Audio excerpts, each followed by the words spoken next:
Taib, Bismillahirrahmanirrahim. Assalamualaikum warahmatullahi wabarakatuh. Alhamdulillahirabbil alamin wa bihi nasta'inu ala umuri dunya waddin. Wassalatu wassalamu ala asyrafil anbiya'i wal mursalin wa ala alihi washabihi ajmain amma ba'du. Pertama-tama Ustadz akan memperkenalkan diri Ustadz, yaitu Ustadz Badri Fai, SPD, asal dari Cikarang, yang akan menjadi guru pada mata pelajaran pendidikan agama Islam dan budi pekerti. Langsung saja pada bab pertama kelas 7 kita akan belajar tentang kewajiban menuntut ilmu.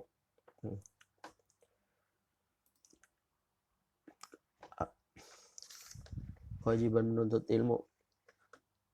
Apa saja sih yang akan kita pelajari dalam bab 1 ini? Menuntut ilmu dari versi Al-Quran maupun dari Al-Quran maupun dari hadis. Kalau dari Al-Quran itu kita akan belajar tentang Al-Quran surah Al-Mujadalah ayat 11 dan Al-Quran surat Ar-Rahman ayat 33. Untuk di hadis, dalam hadis kita akan mempelajari tentang hukum, niat, keutamaan, dan balasan.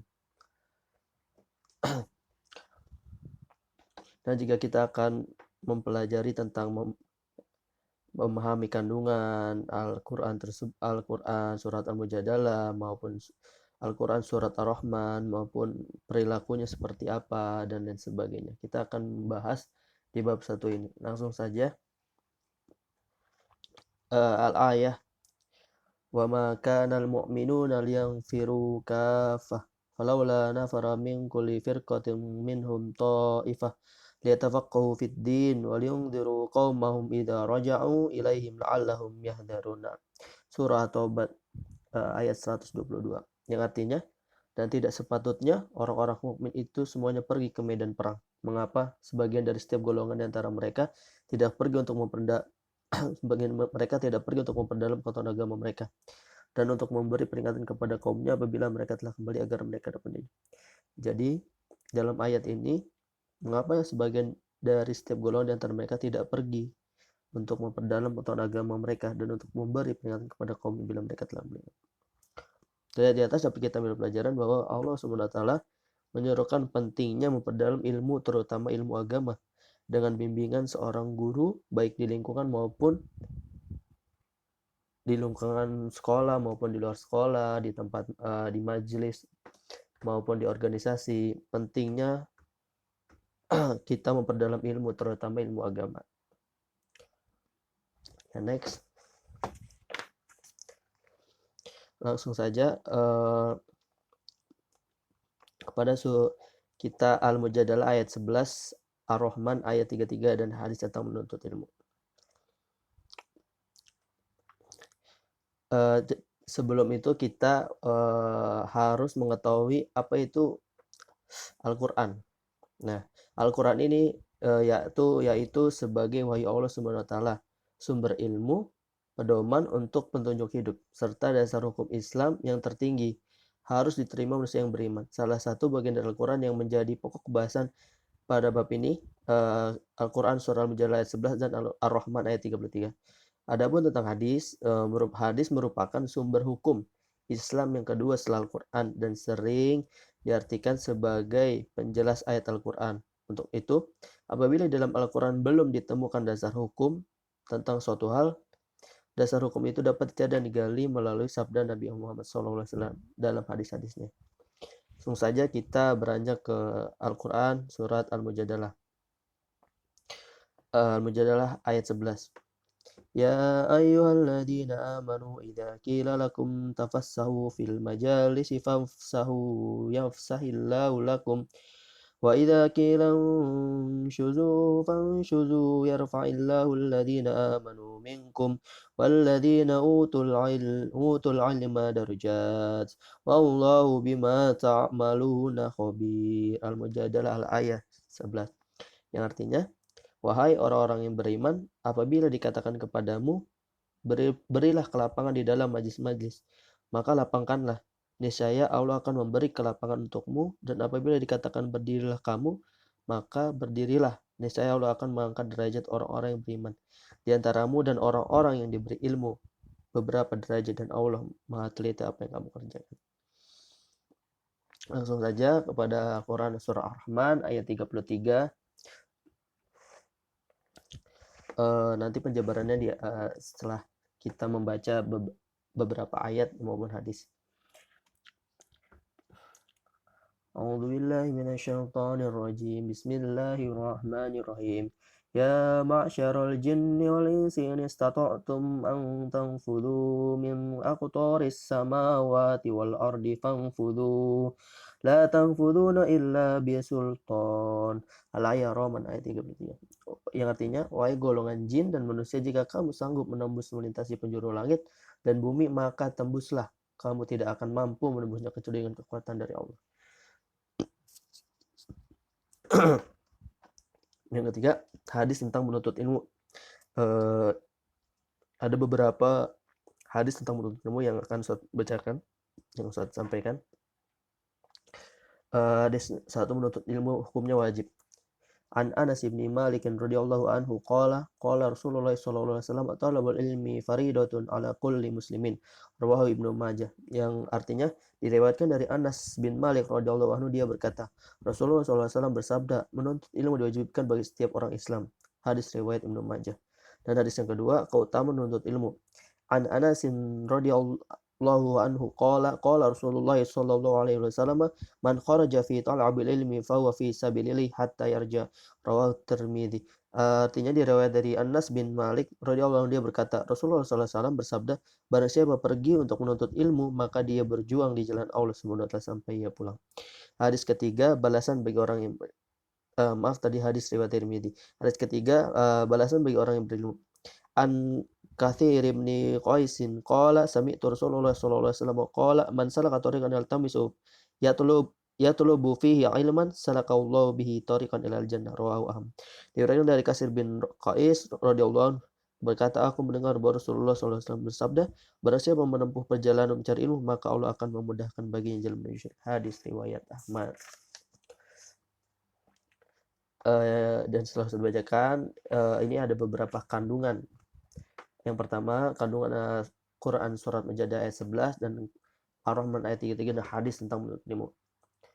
Al-Quran surat Al-Mujadlah ayat 11 berisi tentang perintah dan janji Allah bagi orang yang hadir di suatu majlis.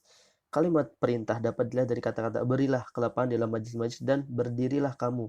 Adapun kalimat janji dapat dilihat dari kata-kata niscaya Allah akan memberikan kelapangan untukmu, dan niscaya Allah akan mengangkat derajat orang-orang yang beriman di antaramu dan orang-orang yang diberi ilmu pengetahuan. Ini contoh, seorang disuruh melapangkan majlis, baik majlis zikir maupun majlis taklim, yang berarti memberikan tempat duduk untuk orang lain sehingga orang-orang yang datang ke majlis tersebut dapat tempat duduk.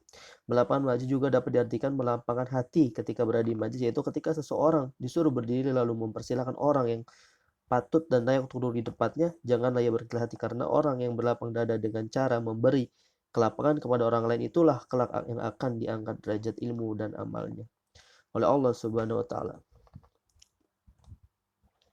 Dan kandungan surat Ar-Rahman ayat 33 ini menyeru surat ini menyeru kepada golongan jin dan manusia bahwa apabila mereka sanggup menembus atau melintasi penjuru langit dan bumi, mereka boleh mencoba melakukannya. Akan tetapi mereka tidak akan dapat melakukannya tanpa kekuatan Allah Subhanahu wa taala. Berikan kepada mereka kekuatan sultan. Menurut sebagian ahli tafsir diartikan sebagai ilmu pengetahuan. Hal ini menunjukkan bahwa dengan bekal ilmu pengetahuan manusia dapat menembus ruang angkasa. Adapun pesan atau ajaran yang terkandung dalam Al-Quran surat Ar-Rahman ayat 33 adalah sebagai berikut. Pertama, Allah Subhanahu wa taala memberi keleluasan kepada golongan jin dan manusia agar mereka mau dan mampu bergerak maju dan berkarya. Mereka bahkan ditantang untuk menembus kegugusan langit dan bumi. Hal itu baru dapat mereka lakukan apabila terlebih dahulu mereka mampu menguasai ilmu dan teknologi yang berkaitan dengannya. Kedua, ilmu pengetahuan dan teknologi menjadikan syarat bagi terwujudnya kemudahan-kemudahan hidup di dunia, bahkan untuk menyelami kehidupan alam rohaniah, sehingga manusia mampu melakukan pengembaraan rohanianya. Ketiga, Allah Subhanahu wa taala menganugerahkan akal kepada manusia yang tidak diberikan kepada makhluk lain, sehingga umat manusia mampu berkritis dan logis. Kemudian Al-Quran mengajak dan membantu akal pikiran manusia untuk melakukan terobosan terhadap batas penghalang dari alam materi dengan cara menelitinya. Dan selanjutnya hadis tentang menuntut ilmu. Menuntut ilmu itu adalah suatu usaha untuk mendapatkan pengetahuan yang baik dengan cara membaca, menelaah, meneliti, memperhatikan, dan mendengar. Rasulullah SAW memerintahkan kepada umatnya untuk menuntut segala bentuk ilmu yang baik karena dapat menjadikan hidup mereka semakin teratur dan terarah. Sebagai renungan, marilah kita perhatikan anak-anak jalanan yang setiap hari mengemis di lampu merah atau menjadi pemulung untuk mencari makan demi mempertahankan hidup. Padahal semestinya seusia mereka berada di bangku sekolah untuk menuntut ilmu, belajar dan bermain. Jadi bersyukurlah kalian yang masih diberi kesempatan dan kenikmatan oleh Allah SWT dan segeralah berbenah diri dalam meningkatkan kualitas hidup dengan rajin belajar dan bersungguh-sungguhlah dalam menuntut ilmu. Ilmu merupakan perwujudan usaha manusia dalam memanfaatkan akal. Bahkan Allah Subhanahu wa taala menyatakan bahwa orang yang beriman dan berilmu akan diangkat derajatnya. Coba renungkan, apakah mungkin seseorang yang bodoh dapat terpilih menjadi pemimpin? Tentu tidak. Kita pasti memilih pemimpin yang pandai sehingga mampu memimpin kita dengan baik. Dengan ilmu, manusia dapat mengembangkan alat-alat industri yang mampu membantu aktivitas dan pekerjaan manusia dari yang sederhana sampai yang berat, seperti membuat kendaraan, kapal, pesawat, mesin jahit, televisi, dan telepon. Karena begitu pentingnya ilmu, Rasulullah SAW selalu mendorong umat Islam untuk rajin menuntut ilmu. Hal ini dimaksud agar umat Islam tidak menjadi umat yang tertinggal. Tiga hadis tersebut merupakan sebagian dari hadis-hadis Rasulullah SAW tentang pentingnya menuntut ilmu. Adapun pesan atau ajaran yang terkandung dalam hadis-hadis tersebut adalah sebagai berikut. Bagi umat Islam, menuntut ilmu hukumnya wajib, sebagaimana sudah dipahami bahwa maksud wajib adalah harus dilaksanakan. Jadi, setiap muslim harus menuntut ilmu. Rasulullah SAW mengharapkan agar tidak ada umat Islam yang bodoh karena malas menuntut ilmu. Kedua, orang yang menuntut ilmu termasuk orang yang berjuang di jalan Allah Subhanahu wa taala hingga dia pulang. Jadi, jika kalian berangkat ke sekolah dengan niat tulus menuntut ilmu, pahala yang didapat sama dengan berjuang di jalan Allah Subhanahu wa taala sampai kalian pulang. Orang yang menuntut ilmu harus mempunyai tiga. Orang yang menuntut ilmu harus mempunyai niat yang tulus, yakni mengharap ridha dari Allah Subhanahu wa taala. Mengapa demikian? Karena ilmu yang ada di dunia ini pada dasar adalah milik Allah Subhanahu wa taala. Jika kita memahami atau menguasai sesuatu, hal itu tidak terlepas dari karunia Allah Subhanahu wa taala. Jadi, jangan merasa angkuh apabila telah memahami atau menguasai sesuatu. Yang keempat, Allah akan memberikan kemudahan bagi orang yang mencari ilmu untuk masuk surganya karena jalan menuju surga dapat dicapai dengan menggunakan ilmu pengetahuan. Hal ini dimaksudkan bahwa segala bentuk ibadah yang kita lakukan harus didasari dengan penerapan ilmu tersebut dalam ibadah sehingga perilaku ibadah itu sesuai dengan aturan yang disyariatkan oleh Allah Subhanahu wa taala dan Rasulnya. Sehingga diharapkan meraih ridho dari Allah Subhanahu wa taala. Dan selanjutnya memiliki perilaku mencerminkan isi kandungan Al-Quran surat Al-Mujadalah ayat 11 dan Al-Quran surat Ar-Rahman ayat 3 dan hadis tentang menuntut ilmu.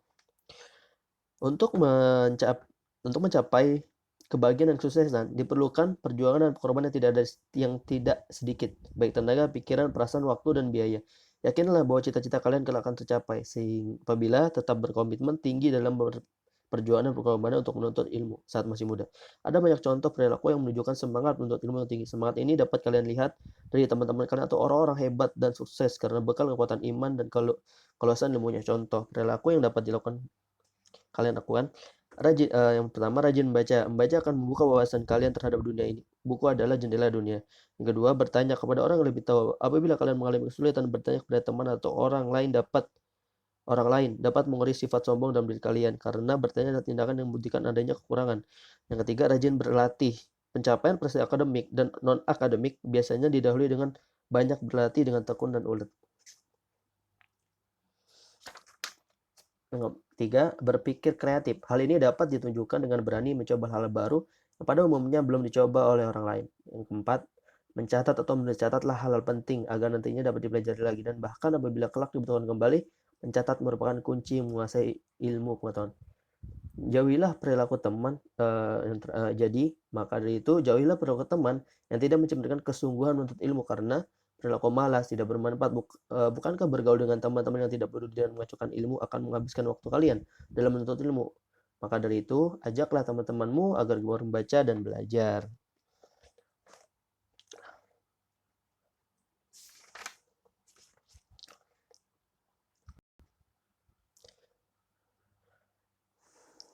Ya, sekian dari Ustadz penjelasan bab 1 mengenai kewajiban menuntut ilmu. Kurang lebihnya mohon maaf.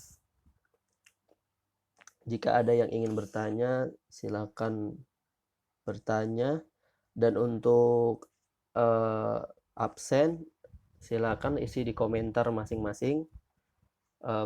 Permisalan Badru kelas 7A, Rifai kelas 7C, ya, seperti itu. Dan usahakan tulis nomor absennya masing-masing. Ya, syukron. Wassalamualaikum warahmatullahi wabarakatuh.